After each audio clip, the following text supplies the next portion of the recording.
Ça fait 4 ans que j'essaie régulièrement, je remonte un petit dossier pour aller courir soit le BOC, soit le Vendée Globe. Pour la recherche de financement pour le Vendée Globe, j'ai été obligé d'emprunter beaucoup d'argent pendant 3 ans pour arriver. En fait, c'est un système un peu bizarre. On est obligé d'emprunter pour chercher de l'argent. Et quand on en a trouvé, il faut rembourser les gens qui ont aidé. Malheureusement, je ne prendrai pas le départ du prochain Vendée Globe, tout simplement parce que nous n'avons pas les moyens de prendre le départ. There's 2 challenges. The first one is to get to the start line, and the second one is to get to the finish line. And we've now managed the first one. It's great to be here. I've had to sell my house, and I have a debt to the bank of £85,000. That's then supported with sponsorship and lots of people helping. We built the boat ourselves. C'est le sponsor qui m'a demandé de prendre son bateau et de le faire courir. Donc, mais de toute façon, il faut avouer que dans les budgets un peu conséquents, c'est comme ça que ça se passe. C'est-à-dire que c'est toujours le sponsor qui décide de faire du bateau, qui décide de faire quelque chose, et après il cherche un bateau et un skipper. J'avais très envie de la faire, c'est pour ça, et ça il le savait, je m'étais débrouillé pour le faire savoir. Mais c'est toujours comme ça que ça se passe de toute façon. C'est toujours dans les gros budgets, enfin dans les grosses écuries, c'est toujours le sponsor qui cherche un skipper. Là, l'avantage, c'est que tu as une grande structure radiale qui va aller chercher l'effort loin. Parce qu'il ne faut pas oublier que quand tu prends ton riz, ton effort, là, il est dans le biais du tissu. Parce que tu n'es plus en radial à cet endroit-là. Ça se voit d'ailleurs, on voit je le voyais cette nuit. Donc si jamais tu n'as pas un renfort vraiment valable ici, bah, l'effort il est tellement grand qu'il arrive dans les biais tellement forts qu'il te déforme ta voile à 2000 à l'heure.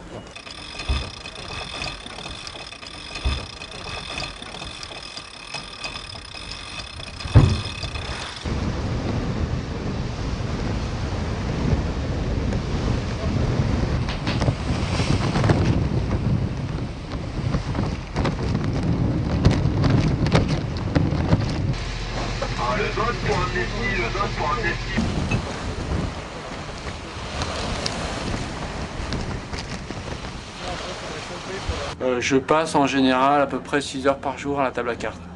Il faut trouver la meilleure route, c'est ce qu'il y a de plus juteux, je dirais, en termes de performance.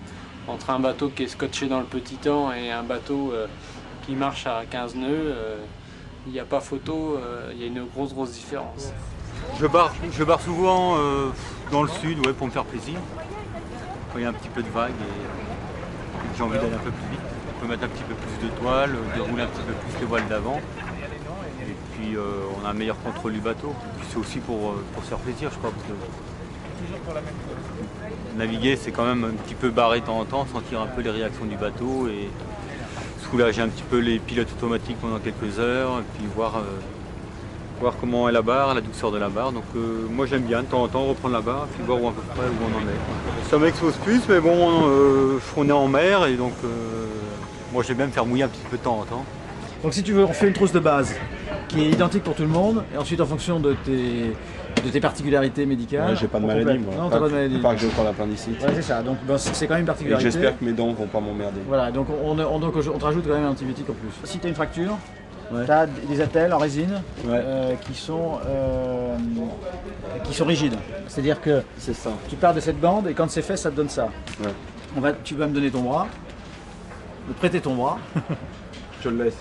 J'en ai pas besoin, ça tombe bien. J'allège. Tu vois, tu déroules juste comme ça. Tu vois là ce que ça donne. Tu vois l'intérêt du système, quoi. Ensuite, ça c'est un antalgique plus fort. Et ensuite, tu as de la morphine ici. Donc tu as 3 niveaux t'as 3 échelles d'antidouleur. Là c'est pour les problèmes d'inflammation. Par exemple tu te fais une entorse, tu as une grosse inflammation, ça fait mal, tu as ça. Le Coltramil, c'est quand tu as une inflammation, tu as souvent une contracture, tu as un torticolis. Tu t'es fait mal, tu t'es tourné le cou et tu sens tous les muscles qui sont très durs dans le cou. Tu prends ça, ça détend les muscles sans faire dormir. Parce qu'en général ces produits font dormir. Si je force trop, si je me dis il faut absolument que j'arrive à rester dans la course, en tête, en contact avec les premiers, c'est un coup à me vider les accus complètement. Et c'est ce qui est arrivé à Bertrand de Broc il y a 4 ans avec ce bateau-ci. Je souhaitais, c'est vrai, le refaire parce que moi ça s'est arrêté au bout de 70 jours de mer. C'est-à-dire qu'il a essayé de rester en contact avec un lingotier et en fait il s'est complètement vidé il a craqué psychologiquement parce qu'il a été trop loin. Bon, j'ai fait une course d'abord en bonne position parce que j'ai fait une partie en tête jusqu'à l'équateur. Après, j'ai fait donc une autre partie bord à bord avec un logotier, tout ça pour finir au bout de 50 jours de mer. J'ai eu un accident assez tragique. C'était quoi? Je me suis coupé la langue et j'ai dû me recoudre, donc ça a été un moment un peu pénible. Normalement, on n'utilise pas ça en chirurgie, on utilise des toutes petites aiguilles courbes. Ouais. Mais il faut une pince. Donc tu vois un peu le travail, c'est-à-dire que quand tu n'as jamais fait ça, il vaut mieux essayer de reproduire des gestes que tu sais faire, c'est-à-dire coudre un bouton. Ben là, c'est des aiguilles qui sont la même chose que pour recoudre un bouton. Sauf que toi, tu peux les courber. Ouais. Et à ce moment-là, tu vois que si tu la rentres dans la peau, d'elle-même, elle va ressortir.